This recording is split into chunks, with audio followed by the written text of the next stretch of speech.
संत कबीर की उलटबाजी, उसके बारे में ग्रुप डिस्कशन, संत कबीर के शब्दों के गहरे अर्थ जानने का एक प्रयास। शब्द 22। चुनरी काहे ना रंगाए गोरी पचरंग माँ, इन चुनरी तो है सतगुरु दिन्हा, पहिर ओढ़ कर मेली किन्हा, जैबो काप्य पहिर गोरी पिया संग माँ, चुनरी काहे ना रंगाए पचरंग माँ। जब पिया अहिए लेन गवनवा, एकौ ना चली है तोर बहनवा, दाग दिखई है तोर जन्मा, चुनरी काहे ना रंगाए पचरंग माँ। कहत कबीर सुनो भई साधु, ज्ञान ध्यान का साबुन लाओ, दाग छुटई तोरे अचरन का, चुनरी काहे ना रंगाए गोरी पचरंग माँ। भावार्थ। हे मनोवृत्ति, तूने गुरु के उपदेश रूपी चुनरी को दया, माया, शील, विचार और संतोष के 5 रंगों में क्यों नहीं रंगाया, अर्थात गुरुपदेश को तूने उक्त सद्गुणों के आचरण में क्यों नहीं ढाला। यह सत्योपदेश रूपी चुनरी तुम्हें सद्गुरु ने दिया है, तूने इसे पहना ओढ़ा अवश्य लोक दिखावा में लगा के तूने सद्गुरु के उपदेश को धारण किया है, परंतु तूने इसे मलिन ही बनाया है। तूने गुरु के उपदेशों को बदल नहीं किया। वो मनोवृत्ति तू रहनी से चेतन पुरुष के साथ एक में एक होएगी। शुद्ध मनोवृत्ति ही स्वरूप लीन होती है, अशुद्ध मनोवृत्ति नहीं। जब चेतन पुरुष तुम्हें आत्मसात करना चाहेगा, तब तुम मलिन होने से फिसल फिसल कर उससे दूर ही होती रहोगी। तब तुम्हारा एक बहाना नहीं चलेगा। गुरु का उपदेश पाकर भी तुमने क्यों अपने को मेला रखा है, इसका उत्तर तुम्हें नहीं सूझेगा। चेतन देव की दृष्टि में तुम्हारे आंचल के सारे दाग दिखाई देंगे। कबीर साहिब कहते हैं कि हे भाई संतो, सुनो, जब यह मनोवृत्ति सद्गुरु प्रदत्त स्वरूप ज्ञान और उसमें अविचल ध्यान का साबुन लेकर अपने आप पर प्रयोग करेगी, तभी सारे दाग धुलकर वह कृतार्थ होगी। बढ़िया, बहुत अच्छा अनामिका जी, बहुत अच्छा पाठ करती हैं अनामिका जी। और अन्यथा आजकल हिंदी के उच्चारण दोष बहुत होते हैं, और मुझे लगता है कि अनामिका जी आपने हिंदी मीडियम में पढ़ा है कि अंग्रेजी मीडियम में? हिंदी मीडियम से स्टडी किया है। हाँ, चलिए देखिए, हिंदी मीडियम में पढ़ने का अपना एक अलग तरह का प्रभाव दिखता है। बहुत अच्छा। आप लोग कहाँ से पढ़ रहे हैं, कुछ शेयर करेंगे क्या स्क्रीन? हाँ, सरिता जी। तो मैं कहाँ पर करूँ शेयर, इसको आपके साथ कर दूँ? ममता जी नमस्कार, मैं भेज देती हूँ। सुरेश जी नमस्कार। अच्छा, नमस्कार, तो नमस्कार। आप भेज दीजिएगा। माया दीदी, हाँ मुझसे मतलब मैंने भेजा था एक ग्रुप पे, तो दीदी आए हैं, मैं माया दीदी को भेज देती हूँ। सुरेश जी ने अभी हाल ही मेरे को भेजा है। माया दीदी मैं भेज रहा हूँ। जी जी जी, उनके नंबर पे भेज दे रहे हैं जी। आप लोग चर्चा करिए फिर। हाँ जी सुरेश जी, आप बोलिए इसका एक्सप्लेन। बिल्कुल। तो देखिए, आप सभी को नमस्कार। और कल ऐसा हुआ कि सरिता जी कुछ व्यस्त थी और उसकी वजह से उन्होंने और भी अन्य अपने साथियों से बात की होगी, और कोई न कोई कारण से आज का ये सेशन होना नहीं था। उन्होंने मुझे ऐसा मैसेज भी भेज दिया था। फिर मोना जी का फोन आया कि मैं कोशिश करती हूँ, यदि हम लोग कुछ मिल सके तो ठीक होगा। तो बोले देखिए कितने लोग आते हैं। तो मैंने उनसे कहा कि यदि आप अकेले भी आएंगी तो हम बातचीत करेंगे। तो इस तरह से सेशन फिर से डिजाइन किया। फिर सरिता जी ने कहा कि मैं लिंक फिर से बनाती हूँ और हो सकता है मैं भी आ जाऊंगी। तो मुझे स्मरण में आ गया कि ये जो पुस्तक अपन पढ़ रहे हैं, कबीर की उलटवासियां, ये संत अभिलाष दास जी ने इसकी व्याख्या की है। और संत अभिलाष दास एक कबीर चिंतन के बड़े संत हुए हैं, जिन्होंने करीब 300 किताबों की रचना की और पूरे देश में कबीर के विचारों को प्रचार प्रसार करते हुए घूमते रहे। और बहुत मान्यता उनकी कबीर पंथ में रही है। तो एक बार मेरी उनसे भेंट हुई। तो मैंने उनसे कहा कि यदि हम आपको इंदौर बुलाएंगे तो आप आएंगे क्या, क्योंकि मैं नहीं जानता कि कितने लोग सुनने आएंगे आपको, परंतु आप आएंगे क्या, ये मैंने उनसे अनुरोध किया। तो उनका क्या होता था कि गुरु पूर्णिमा के दिन पूरे साल भर का कार्यक्रम तय होता था कि किस तारीख को वो कहाँ रहेंगे। तो उन्होंने मुझसे कहा कि आप आएंगे कि नहीं। तो मैंने कहा नहीं, मैं आऊंगा। तो यदि आप आएंगे तो मैं आऊंगा, आप तारीख बताइए। तो मैं बिल्कुल सन्न रह गया। मैंने कहा इतने बड़े संत और मेरे अकेले के बुलाने से ये कह रहे हैं कि यदि आप आएंगे तो मैं आऊंगा। तो मैंने कल मोना जी को कहा कि इस बात से कोई फर्क नहीं पड़ता कि कितने लोग होते हैं, इस बात से फर्क पड़ता है कि किसको ग्राह्य होता है ना। चाहे सदगुरु की वाणी हो, चाहे और भी अन्य तरह का ज्ञान हो, वो लग जाएगा। जो ग्रहण कर सकता है उसी को लाभ मिलता है ना। और जैसे कि इस पद में भी कहा गया है कि आप लोक के कहने से, लोक के डर से, समाज के भय से या दिखावा करने के लिए चाहे कितने भी उपाय क्यों न कर लें, उससे कोई लाभ नहीं होता। कई बार हम बहुत सी चीजें इस तरह की करते हैं कि चलो सब लोग कर रहे हैं इसलिए हम कर लें। तो ज्ञान के क्षेत्र में कहा गया कि 10 लोग चलते हैं और एक व्यक्ति पहुंचता है। इस पद में सदगुरु ने जो ज्ञान दिया उसका आचरण ना करना और करना, इस तरह की एक बात है। तो मैं एक छोटी सी मैं कहानी बताता हूँ कि एक बौद्ध मठ था और उसमें एक नया भिक्षु आया और उसने वहां पे जो भी बौद्ध भिक्षु थे, पुराने बौद्ध भिक्षु थे, उनको सुनना प्रारंभ किया। और जैसा कि बुद्ध के उपदेशों में है कि बुद्ध ने बहुत ज्यादा आत्मा की, परमात्मा की, ईश्वर की, इस तरह की बातें नहीं की। उन्होंने सिर्फ एक बात की कि पूरा जो जीव जगत है वो दुख में है और दुख का कारण है, कारण का निवारण है ना। उन्होंने कहा कि इस संसार में सबसे पहले तो पूरा जो प्राणी जगत है वो किसी न किसी दुख में है। हम सब भी कहीं न कहीं किसी न किसी रूप से किसी दुख में है और उसके निवारण के निरंतर उपाय खोजते रहते हैं। शारीरिक दुख है तो डॉक्टर के पास जाते हैं, मानसिक दुख है तो आध्यात्म में जाते हैं, पारिवारिक दुख है तो और कोई उपाय करते हैं। तो इस तरह से प्रत्येक व्यक्ति जब उपाय ढूंढने में लगा है, परंतु उपाय मिलता नहीं और वो जगह जगह खोजता रहता है।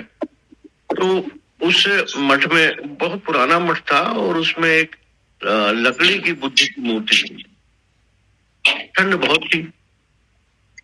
तो रात में ये जो दूसरा एक भिक्षु आए थे, तो वो नया भिक्षु था और रात को उसको बहुत ठंड लगी, तो उसने बुद्ध की वो जो लकड़ी की मूर्ति है उसको जला दी और उसको ताप लिया और अपनी ठंड मिटा दी।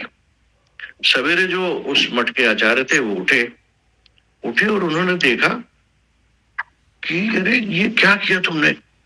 बुद्ध की इतनी पुरानी मूर्ति थी, वो हमारे प्रेरणा थे, और कितनी पुरानी मूर्ति थी, कब से इस मंदिर में रखी हुई थी, इस मठ में रखी हुई थी, और तुमने उसको जला दी। तो नए भिक्षु ने कहा कि रात को मुझे बहुत ठंड लग रही थी और इतनी ठंड लग रही थी कि यदि मैं इस मूर्ति को जला न लेता तो मेरी मृत्यु हो जाती।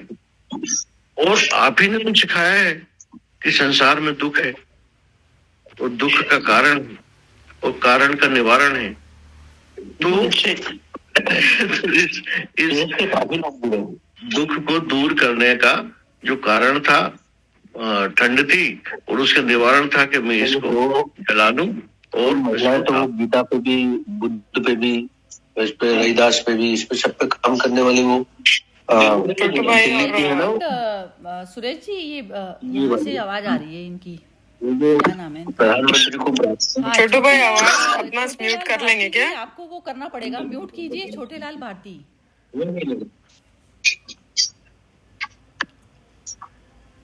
हाँ ठीक है। हाँ जी, आप बोलिए। हाँ, तो ये हुआ। तो जब एडमिन भी जो भी- अपनी तरफ से कर सकते हैं, जो भी एडमिन है वो एडमिन? कर दीजिए। नहीं, एडमिन है छोटू भाई की आवाज है। शिवू जी, ये मैंने अच्छा। वो लिंक चेंज किया है, तो ये वो एडमिन नहीं है इसमें भी। ओके ओके, कोई बात। अच्छा, को विशेष नहीं, वो इनको तो सुन नहीं रहे, जो सुरेश जी बोल रहे हैं उनको तो सुन नहीं रहे हैं, कहीं अपनी बातचीत कर रहे हैं। चलिए कोई बात अब बंद कर दीजिए। तो जो एडमिन है वो बंद कर देना। नहीं, एडमिन हो नहीं सकता है सुरेश जी, ये विनोद जी का लिंक है, विनोद जी नहीं है अभी इसमें। अच्छा, चलिए। तो ये होता है कि जिसमें जैसे कहा कि चुनरी काहे न रंगाए गोरी पचरंग में, इसका अर्थ ये है, ये पूरा जो कबीर साहब का पद है कि हम जब किसी ज्ञान की तरफ जाते हैं तो हमें उसमें डूबना पड़ता है। जिस तरह से रंग, उसके रंग में रंग जाना पड़ता है। यदि हम उसके रंग में ना रंग जाएंगे तो वो ज्ञान जो है वो कोई असर नहीं करेगा। ये चुनरी तो सतगुरु दूल्हा पहर ओढ़कर मिली कीन्हा। तो कभी हम लोग दिखावे में आकर, कभी विभिन्न प्रकार की आचरण करके, कभी वेशभूषा बना के, कभी कर्मकांड करके, और जो ज्ञान है उसको ढक लेते हैं। ज्ञान का जो मूल तत्व है उसे ढक लेते हैं। तो वो कह रहे हैं कि ये चुनरी तो है सतगुरु दीना। अब सतगुरु, अब देखिए बड़ा भ्रम होता है। हमारी भारतीय परंपरा ने एक इसके बहुत से मानदंड भी स्थापित किए हैं और बताया भी है। और जैसे एक अवस्थाएं बताई हैं, वाक की अवस्थाएं बताई हैं, है ना। एक बताया उन्होंने कि एक बेखरी वाक होती है हमारे भारतीय संदर्भों में। बेखरी वाक में ये होता है कि एक मैं हूँ और एक ईश्वर है, या परमात्मा है, या सदगुरु है। एक मैं हूँ और एक सदगुरु है ना। तो उसको कहते हैं कि वो बेखरी वाक की अवस्था है, जहां पर आप इस तरह से किसी को कहते हुए सुनते हैं या किसी के आचरण को देखते हैं, और एक आप है और एक गुरु। दूसरी अवस्था उन्होंने बताई है मध्यमा वाक की, जिसमें एक आप है और दूसरा पूरी प्रकृति है ना। पूरी प्रकृति, इसमें जीव जंतु, उनकी भाषाएं, उनकी आवाजें, उनके वो सब को भी आप देखते हैं और महसूस करते हैं। तीसरी अवस्था बताई पश्यंती। पश्यंती कहते हैं उसको कि जब मौन भी प्रकाशित होने लगता है। मौन प्रकाशित होने लगता है यानी किसी भी वस्तु को आप देखते हैं और उससे अपनी समझ बनाते हैं, है ना। आपने समझ लीजिए एक पेड़ को देखा, और पेड़ को देखने के बाद पेड़ कुछ बोल नहीं रहा है, लेकिन उसके बावजूद भी आप पेड़ को देखकर ये ज्ञान ग्रहण कर रहे हैं कि देखिए ये सबको फल देता है, सबको छाया देता है, चिड़ियों का बसेरा होता है इसमें।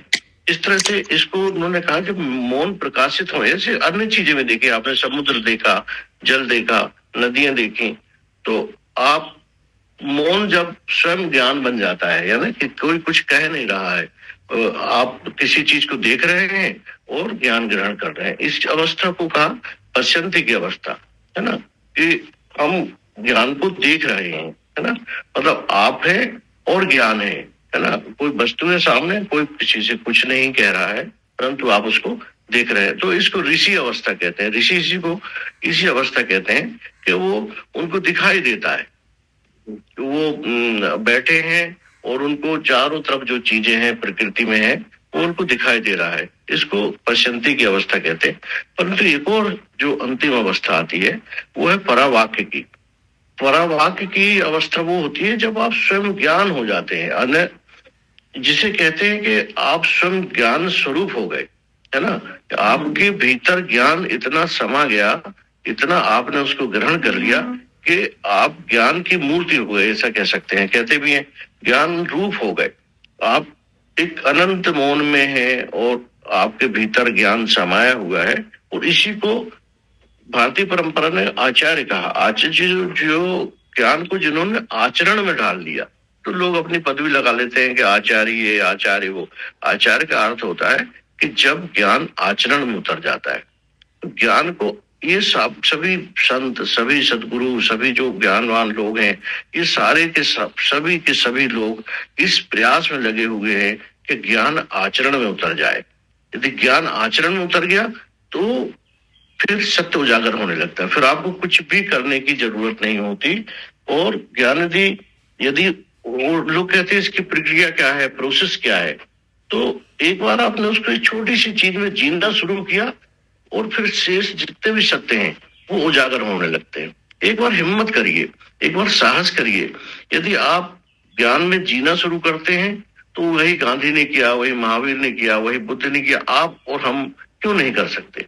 तो इसी बात को उन्होंने बहुत ही वहां की लोकल लैंग्वेज में इस ढंग से कहा कि ई चुनरी तो सतगुरु दीना। चुनरी का मतलब ये जो ज्ञान है ना, ये दया का, क्षमा का, शील का, विचार का, संतोष का, ये 5 रंग उन्होंने बताए कि सतगुरु दीना पहर ओढ़कर मेले कीना। तो उन्होंने तो इन चीजों को अपनाया नहीं, है ना। इस बात को वो इस तरह से करे। जब पिया आई है लेन गवन, गवन मतलब शादी के बाद की एक रस्म होती है, जिसमें पहले क्या होता था कि बहुत कम उम्र में शादी हो जाती थी।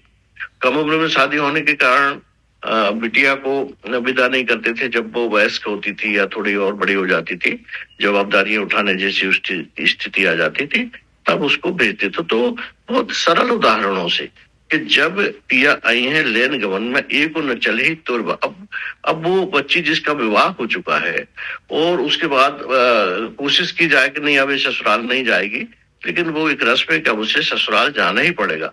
यानी ज्ञान के मार्ग पर जब आप आ ही गए हैं तो अब आप बहाने नहीं चलने वाले हैं, आपको ये एक तरह से उसमें जाना ही पड़ेगा। तो जब पिया आई है लेन गवन में, एक न चली है तोर बहनवा, इसका मतलब तेरा कोई बहाना नहीं चलने वाला है, एक भी बहाना नहीं चलने वाला। अब तुझे तो उस स्थिति में जाना ही पड़ेगा। दाग दिखे हैं तुरे अचरन मां, यानी जैसे जो साड़ी का पल्लू होता है, दाग दिखे हैं तुरे अचरन में, चुनरी का है ना, काहे न रंगाए पचरंगमा, है ना। तो यदि आपने ज्ञान के आचरण को सही ढंग से नहीं किया है तो आपके जीवन में तरह तरह के दाग दिखाई देंगे, है ना, झूठ के, फरेब के, माया के, मोह के, लोभ के, इस तरह से। लेकिन यदि आपने सही ढंग से उसको आचरण में उतार लिया है, तब आपको सत्य के, प्रेम के, शील के, क्षमा के, दया के, इस तरह के आपके कार्य दिखाई देंगे, है ना। फिर वो कह रहे, कहत कबीर सुनो भाई साधु, ज्ञान ध्यान का साबुन लगाओ, है ना। फिर वही बात है, बार बार कहते हैं, बार बार अनेक भाषा में कहते हैं, अनेक तरह के शब्दों में कहते हैं, अनेक प्रतीकों से समझाते हैं। शादी के प्रतीक, ब्याह के प्रतीक, मृत्यु के प्रतीक, रीति रिवाजों के प्रतीक, तो तरह तरह के प्रतीक, किसी तरह से। क्योंकि ज्ञान जिसको हो जाता है उसको बहुत बेचैनी होती है, ऐसी बेचैनी होती है, उसे लगता है कि ये मैं सब तक कैसे न, यही तो उसके अंदर भाव आता है, उसे लगता है मैं सब लोगों तक कैसे न पहुंचाऊं।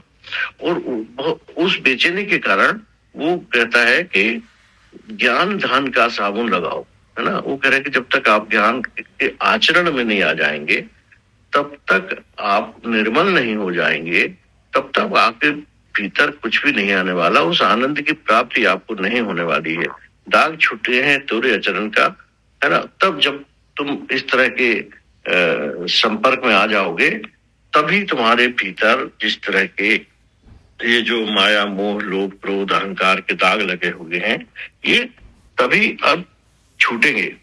तो हर चीज पुरुषार्थ मांगती है ना। किसी जटिलता को निर्मल करने के लिए ऐसे साधारण तरीके से नहीं होता। जिस तरह से मैले कपड़े को धोने के लिए हम वॉशिंग मशीन में ले जाते हैं और उसकी प्रक्रिया होती है, या मोगरी से सफाई करते हैं उसकी प्रक्रिया होती है ना। ये एक गहन पुरुषार्थ मांगती है, बहुत मेहनत मांगती है। और इस तरह से, और यदि अब संतों ने ज्ञान के आचरण की तमाम विधियां बताई, और अपन ये सोचें कि हम एक छोटे से काम को, एक दिन को सिर्फ आचरण में जिए, करके देखें, तो हम ही पाएंगे कि फिर आगे के जो सत्य हैं वो अपने आप उजागर होने लगते हैं। उसकी और कोई प्रक्रिया नहीं है। सत्य को जानने की, ज्ञान को जानने की एक ही प्रक्रिया है कि हम उसका आचरण करने लगे। जैसे ही हम आचरण करेंगे, बाकी की जितनी भी चीजें हैं आपको किसी के ज्ञान की निरालंब निराधार हो जाएंगे। आपको किसी पुस्तक की जरूरत नहीं रह जाएगी, आपको किसी गुरु की जरूरत नहीं रह जाएगी।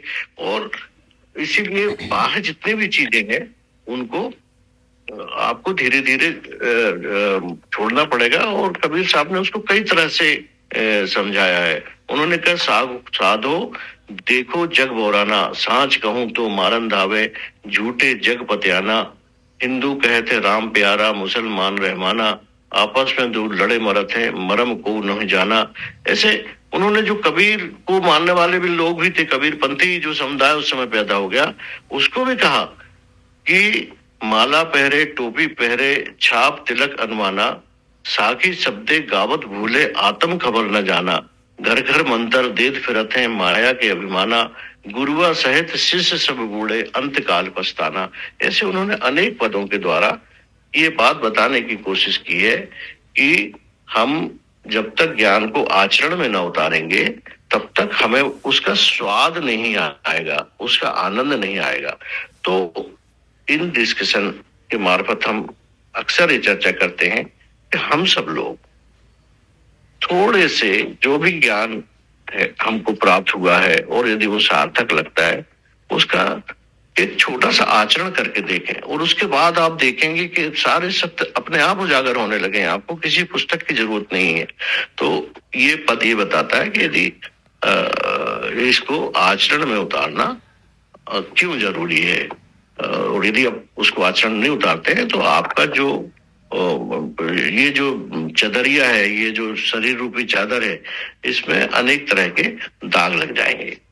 तो धन्यवाद आपको। मैंने बहुत ही अपने अल्प ज्ञान से जो भी मेरी समझ थी मैंने इसको प्रकट किया, और बहुत खुशी की बात है। प्रहलाद भाई हैं कि अजय भाई हैं? हेलो, नाम तो गुरुजी का आता है सर। है जी? तो नाम तो गुरुजी का लिखा हुआ आ रहा है, गुरुजी ही होंगे मेरे ख्याल। अच्छा। और मानसिंह भूंदिया सर भी हैं और गुरुजी भी हैं। तो चलिए थोड़ा अपन परिचय कर लेते हैं। देखिए इस हाँ, प्रहलाद भाई यहाँ? साहब बंगी साहब अजय हूँ मैं। अच्छा अजय, हाँ चलिए थोड़ी परिचय कर लें इस ग्रुप से। ये अजय टिपानिया जी हैं। ये बहुत अच्छे वादक भी हैं, गायक भी हैं, और प्रहलाद सिंह जी टिपानिया, पद्मश्री प्रहलाद सिंह टिपानिया के पुत्र हैं, और पूरे देश में और विदेश में कबीर वाणी को ले जाने में इनका बहुत बड़ा योगदान है, और लगातार निरंतर ये कार्य कर रहे हैं। कल हमने लिंक भेजी थी और निवेदन भी किया था कि आप भी उपस्थित हों। और मानसिंह भूंदिया जी भी बहुत अच्छे कबीर गायक हैं, ये भी देवास में रहते हैं। तो ये बहुत अच्छी बात है कि हम यहाँ पर कबीर की इन उलटवासियों की चर्चा कर रहे हैं। तो एक एक करके चलते जी, फिर सभी लोगों के विचार ले लेते हैं, है ना? इनसे शुरू कर लेते हैं, प्रहलाद जी से शुरू कर लेते हैं। हाँ जी, हाँ जी प्रहलाद जी, आप अपनी कमेंट दीजिए इसके बारे में। पिताजी तो नहीं है, मैं अजय हूँ और सबको सादर बंदगी करता हूँ। मैं थोड़ा लेट जुड़ा, एक कॉल था, कल सर से बात हुई थी पटेल साहब से ही कुशीनगर के कार्यक्रम के, तो वो जैसे ही आपका मीटिंग शुरू होने वाला था उसके 2 मिनट पहले उनसे बात शुरू हुई तो 15 मिनट चली, तो मैं थोड़ा लेट जुड़ा। मैंने पूरा मतलब सुना नहीं, पर मेरे को जो भी सुना आज, जो भी साहब ने बताया वो अद्भुत है। और हम तो हमारी तो शुरुआत इन्हीं के सानिध्य में हुई है। मतलब मेरा जो पहला टूर था वो टगर का था।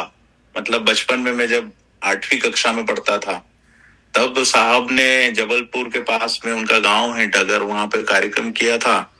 जबलपुर में भी कार्यक्रम हुआ था। तो हम उनसे अलग तरह से जुड़े हैं, अलग तरह का एक रिश्ता है, बहुत ही और उन्हें से सीखते हैं, हमेशा सीखने की जिज्ञासा है और सीखते रहते हैं। और आप सब गुणीजन जुड़े हैं इसमें, और अब निरंतर मैं जरूर कोशिश करूंगा कि इसमें हर जब भी होगा ये जरूर जुड़ेंगे और लोगों को भी इसमें जोड़ने की कोशिश करेंगे।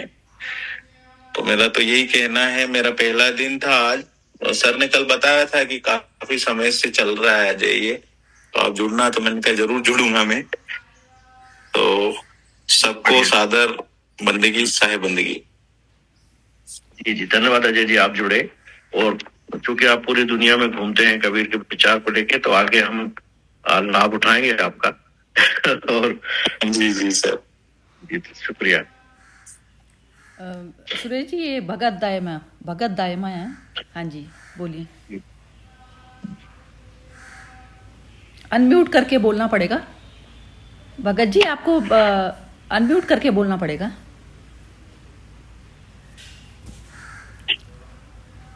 नहीं तो छोटे लाल भारती। जी अच्छा, भगत दायमा बोलिए, आप बोलिए। सभी को प्रणाम। जैसे मतलब आज मैं जितना इस विषय को समझ पाया हूँ, मैं बस एक ही शब्द अपनी बात कहूंगा कि यदि हम हमारे चित्त को निर्मल कर पाते हैं तो निश्चित रूप से हम हमारी आत्मा को उत्कृष्ट स्थान तक पहुंचा सकते हैं। बहुत बहुत धन्यवाद। बहुत ही सुंदर सटीक शब्दों में बोला आपने, बहुत ही टू द पॉइंट। हाँ जी, छोटे लाल भारती। जी सभी को सादर साधुवाद। मैं भी यही कहूंगा कि हम इस राह में चलकर धीरे धीरे अपनी आत्मा को निर्मल और पवित्र बनाने की कोशिश में है, और वो कोशिश आप लोगों के सभी के सानिध्य में होगी तो मुझे लगता है कि सार्थक होगी। धन्यवाद। बहुत ही सुंदर।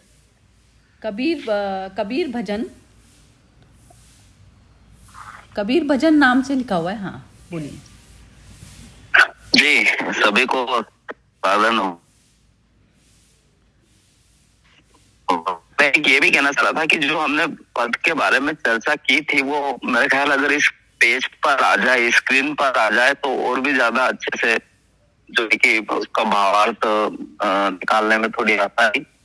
तो फिर भी वो पद था, एक बार पद थोड़ा सा शुरुआत में आप दोहरा दीजिए, थोड़ा सा मैं उसको। चुनरी काहे न रंगाए, चुनरी ना रंगी पद क्या था? पचरंग में ये चुनरी तो है सतगुरु दीना, पैर ओढ़कर मेरे कीना।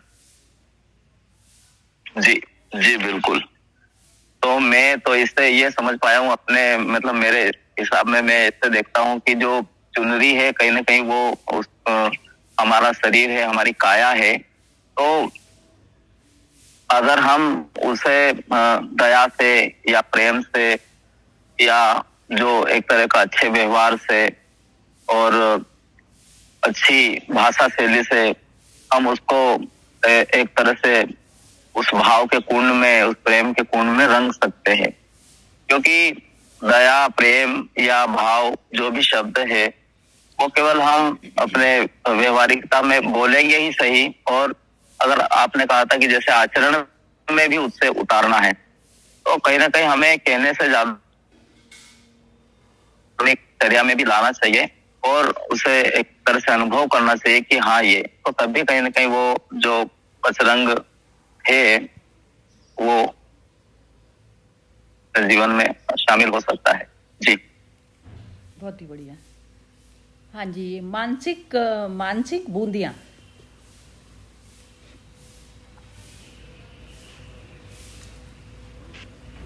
हाँ जी बोलिए आप। हाँ जी, साहेब बंदगी सभी को प्रणाम, नमस्ते। अब मैं विषय पे तो अभी बहुत ज्यादा बोल नहीं पाऊंगा, और मैंने जो कुछ भी सुना है उसके बारे में अपन खूब जानते हैं, खूब उलटवासियां गाते भी हैं और काफी समय से गा भी रहे हैं।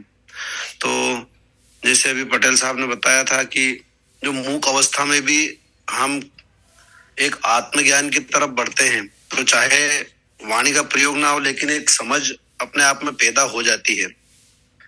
तो कई उलटवासियां तो ऐसी हमें समझ में आती है और कई ऐसी है कि उनका इतना गूढ़ रहस्य होता है कि वो हम पूर्ण रूप से उसका भावार्थ समझ नहीं पाते हैं। लेकिन देखो, संतों ने जो उलटवासियां कही उसका अर्थ तो सीधा ही है और उसको किसी उचित कारण के बताने के लिए ही कही है। तो अब ये है कि हम यही प्रयास करें कि इनके माध्यम से हमारे जीवन में हम कितना उसको ग्रहण कर सके, उनका जो अर्थ भावार्थ जो हमको मिलता है वो हम कहाँ तक अपने आप में उसको आत्मसात कर पाते हैं। तो अभी आगे और खोज जारी है। वैसे अभी तो कुछ भी अभी आता नहीं है मुझे भी, गुरु जी से और आप सभी लोगों से बस ये सीखने को मिल रहा है। तो बस अब निरंतर आप लोगों से जुड़े रहेंगे और ऐसी चर्चा से ही सीखने को मिलता रहेगा। मैं भी शायद आज पहली बार ही जुड़ा हूँ, काफी समय से मैसेज आ रहे पर वो जुड़ नहीं पा रहा था। तो बढ़िया, आप सभी को बहुत बहुत साधुवाद, प्रणाम। फिर आगे में कुछ अगले कार्यक्रम में कुछ बात रखूंगा अपनी, क्योंकि आज तो भाई कुछ तैयारी भी नहीं थी और मैंने एकदम ऐसा योग लगा तो जुड़ गया। बढ़िया, इस बार में मेरे निजी विचार रखूंगा मैं, ऐसा प्रयास रहेगा जी। प्रणाम साहेब जी। ये माया गुप्ता।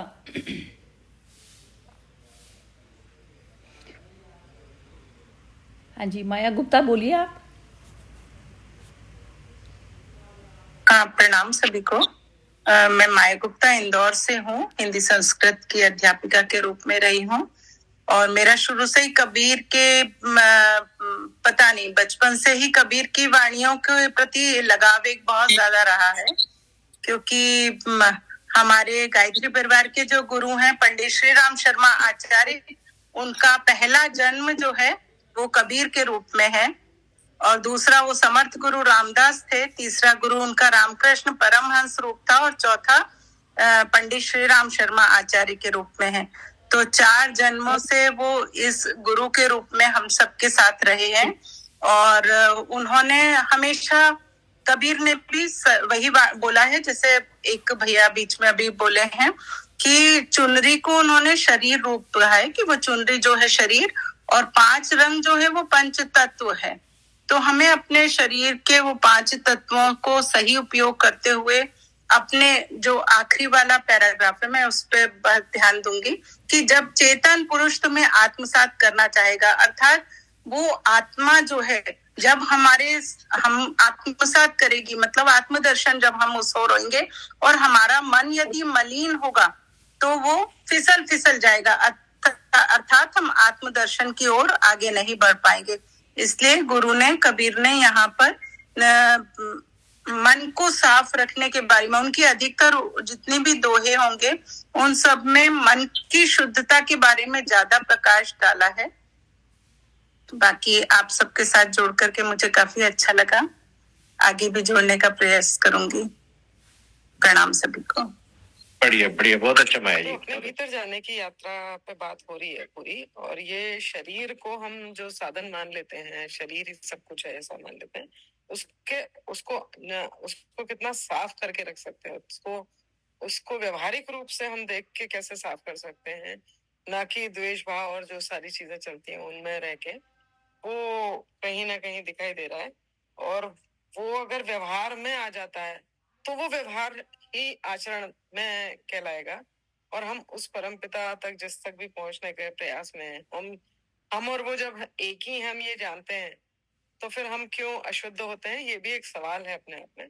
और उस अशुद्धि को दूर करने या उस मैलेपन को दूर करने की बात कही गई है जी। बहुत ही बढ़िया। हाँ जी नीलम जी, अब आपकी बारी है। नीलम जी कह रही थी कि कल मैं अकेली होंगी।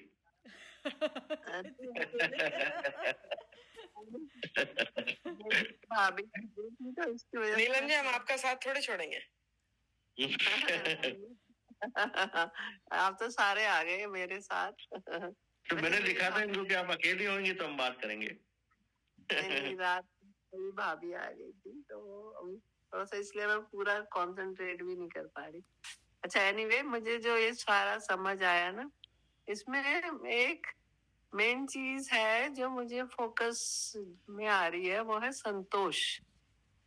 अगर आपके पास संतोष है तो उसके बाद क्या आप घृणा करेंगे, क्या आप किस लालच करेंगे, क्या आप अहंकार करेंगे, क्या आप किसी से शत्रुता की बात करेंगे? आप अपने आप में ही संतुष्ट हैं तो सारी चीजें अपने आप ही हट जाती हैं जो नेगेटिव है आपसे। तो ये संतोष धन जो है ना, ये बहुत ही जरूरी है। एक दोहा है जिसकी पहली लाइन तो मैं थोड़ा भूल रही हूँ, जब आवे संतोष धन, धन धूरी समान। तो उसकी पहली लाइन कोई बोलेगा तो बड़ा अच्छा लगेगा। गज बाज, ऐसा कुछ है। हाँ, बढ़िया है ना, धन बाज धन, जब आवे संतोष धन। नहीं,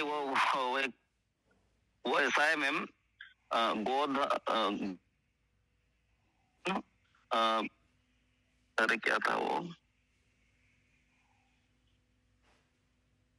नहीं याद आ रहा ना। चलो, उसकी दूसरी लाइन मैंने ये बोल दी कि जब आवे संतोष धन, सब धन धूर समान। तो संतोष जब आवे संतोष धन, ऐसा कुछ था। सब धन धूरी समान, ये है ना। हाँ, हाँ, बढ़िया। हाँ, तो संतोष एक चीज है, उसको अगर हम अपने मन में, किसी का वो कईयों का तो अंदर से ही होता है, अगर नहीं है तो उसको डेवलप करना है, उसी के ऊपर मेहनत करनी है। मुझे लगता है उस पर मेहनत कर ली तो सारी नेगेटिविटी अपने आप ही खत्म हो जाएगी, कुछ बचेगा ही नहीं। मुझे नहीं लगता कुछ बचेगा। तो मेरी तो सारी जितनी ये पूरा सुना है, इसकी समरी यही है, मन में संतोष तो सब कुछ अपने पास है और कुछ चाहिए। जय श्री कृष्ण।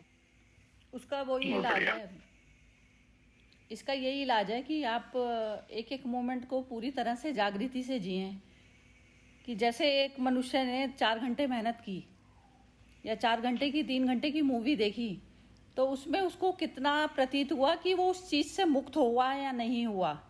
आप दृष्टा और दृश्य में एक पूरी तरह से जान पाए उसको अनुभव। जब हमारा 100% होता है तो वो सेटिस्फेक्शन लेवल आता है।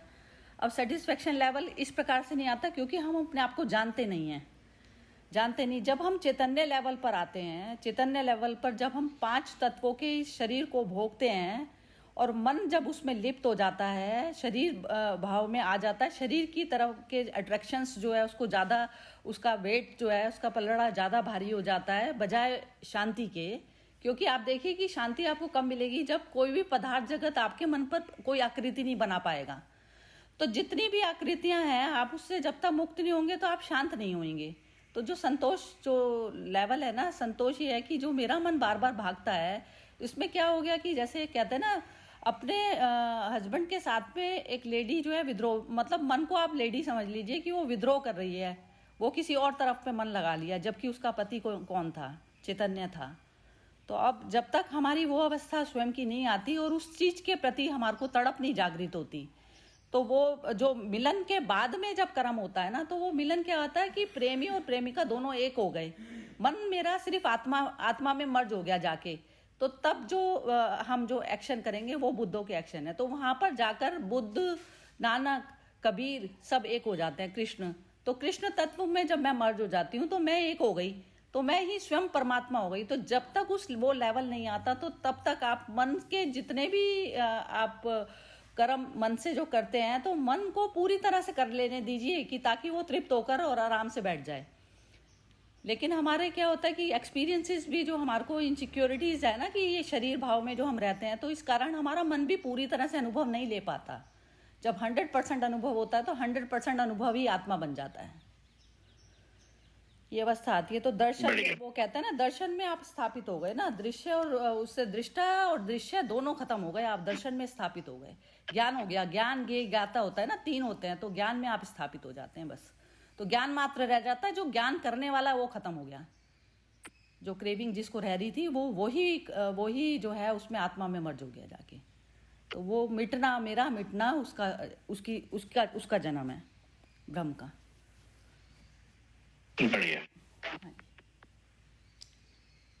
हाँ जी सुरेश जी, आप बोलिए जो भी कुछ। नहीं बस ठीक है, हो गया बढ़िया। सब लोगों के बहुत ही अच्छे और बहुत ही समझ भरे विचार, और इससे ये होता है कि थोड़ी क्रॉस लर्निंग हो जाती है।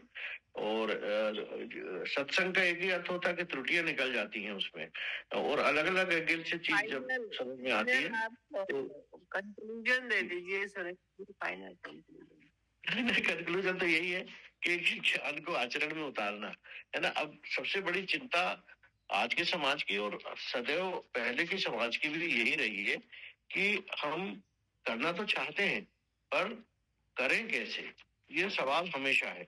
और क्योंकि हमारे दैनिक जीवन में रोज इतने प्रकार के व्यवधान उत्पन्न हो जाते हैं कि हम चाहकर भी वो सब नहीं कर पाते हैं। तो उसका उपाय एक ही है कि आप थोड़ा सा उसको करके देखिए। आपको निश्चित रूप से जब आप थोड़ा सा करेंगे दूसरी चीजें अपने आप उजागर होने लगती हैं, और जब वो उजागर होने लगती हैं तो आपके लिए हमारे लिए बिल्कुल सरल हो जाता है वो सब, है ना। जिसको कहते हैं कि सत्य को बोल कर देखिए, कोई घबराने की जरूरत नहीं है, भयभीत मत होइए, है ना। तो उसको हम आचरण में उतारने का काम करना शुरू करें। बिना डूइंग के नहीं होगा, तो एक्शन में लाएं और छोटी छोटी चीजों में लाएं। बहुत बड़े खतरे मोल न लें, लेकिन छोटी छोटी चीजों में जहां यहीं से शुरू कर सकते हैं कि जहां जरूरी नहीं है वहां कम से कम झूठ ना बोले, है ना। अब दिन भर लोग कई बार इसलिए झूठ बोलते रहते हैं, बिल्कुल जरूरी नहीं है फिर भी बोलते रहते हैं, है ना। और ये मोबाइल है तो मतलब झूठ की मशीन है ये। तो इस तरह से हम उसका थोड़ी सी प्रैक्टिस करें, और जब थोड़ी सी प्रैक्टिस करेंगे तो फिर हमारी हिम्मत बढ़ती चली जाएगी, और हम उस रास्ते पर जब चल पड़ेंगे तो बहुत आसान हो जाएगा वो। बस यही है जी, धन्यवाद। हाँ ये तो है, ये तो जो आप बात कह रहे हैं ना सुरेश जी वो तो ठीक है, लेकिन है ना ये इसमें क्या होता है कि जैसे जब तक वो ये तो आपका जो से स्टेप हो गए ना, स्टेप्स हो गए, लेकिन जैसे जब तक आप कॉन्शियस लेवल पर नहीं आएंगे ना तो झूठ को भी कैसे इस्तेमाल करना है ना, तो वो जो जागृति से आएगा। कॉन्शियस लेवल पर जब आप जीना शुरू करते हैं ना, कॉन्शियस लेवल पर कि कॉन्शियस मैं हूँ, और जो बॉडी है इसको मेरे को जो है एज अ टूल मात्र जो है मेरे को यूज करना है। तो अब कहाँ पर तो आपको जो सच और झूठ, एक तो नॉर्मल परिभाषा होती है सच और झूठ की, लेकिन यदि किसी के उसको हर्ट हो रही है कोई चीज तो मैं उस पर वहां पर मैं पूरी तरह से झूठ बोलती हूँ। तो सत्य में स्थापित होकर जो मनुष्य झूठ भी बोलता है ना, तो वो झूठ भी उसका सत्य होता है। सत्य में स्थापित होना ज्यादा मैटर करती है चीज। तो सत्य में स्थापित क्या होगा कि कॉन्शियस लेवल पर आप बॉडी आपसे अलग हो जाती है, और फिर मन जो आपका बॉडी वाले भाव में जो लगा हुआ है ना, तो वो सारे जगत में फिर आपको सिर्फ टोटल एक मटेरियल दिखाई देता है।